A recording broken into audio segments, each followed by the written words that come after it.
that is the day that they learnt it wasn't safe to be themselves.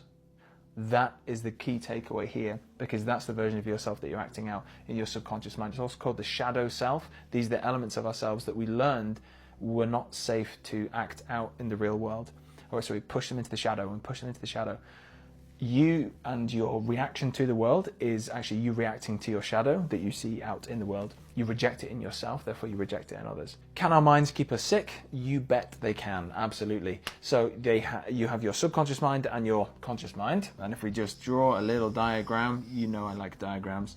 And we have the subconscious and the conscious.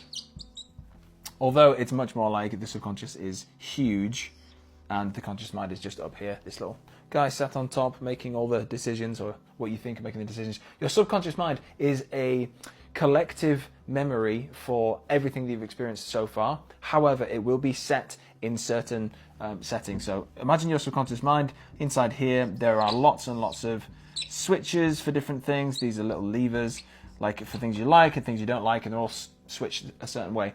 That's where you're acting from. That's where you're having your day-to-day experience from, is you're using this as a lens in front of your eyes to look out there and say, oh, that upsets me. That's great. I feel sad because of this. It's because of this preference set that's been wired in during a previous version of yourself or previous experiences when you were younger. Now, this comes down to a process called individuation. I'm not going to write it all out, but it's individuation, and it's by Carl Jung, which is until you make the subconscious conscious, it will rule your life and you will call it fate. And that's a quote from Carl Jung, the eminent psychoanalyst or analytical psychologist from about 100 years ago. It came up with Freud, then they split because Freud's weird.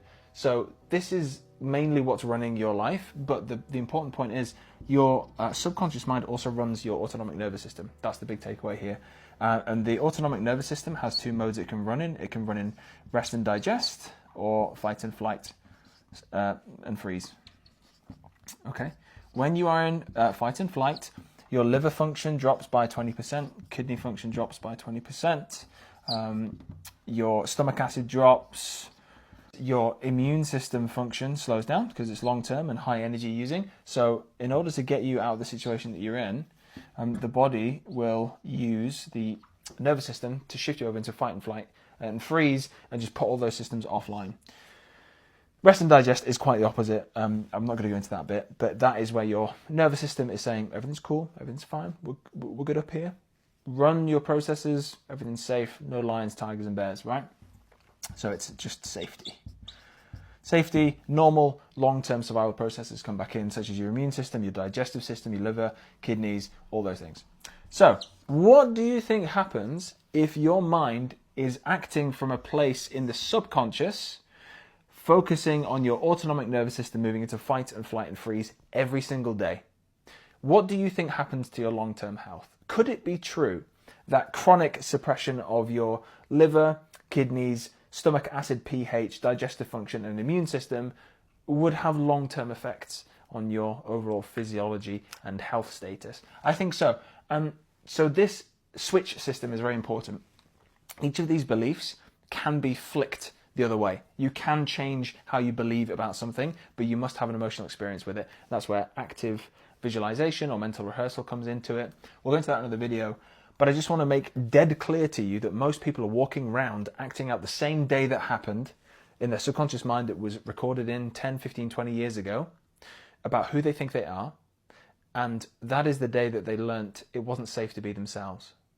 That is the key takeaway here, because that's the version of yourself that you're acting out in your subconscious mind. It's also called the shadow self. These are the elements of ourselves that we learned were not safe to act out in the real world. Or so we push them into the shadow and push them into the shadow. You and your reaction to the world is actually you reacting to your shadow that you see out in the world. You reject it in yourself, therefore you reject it in others.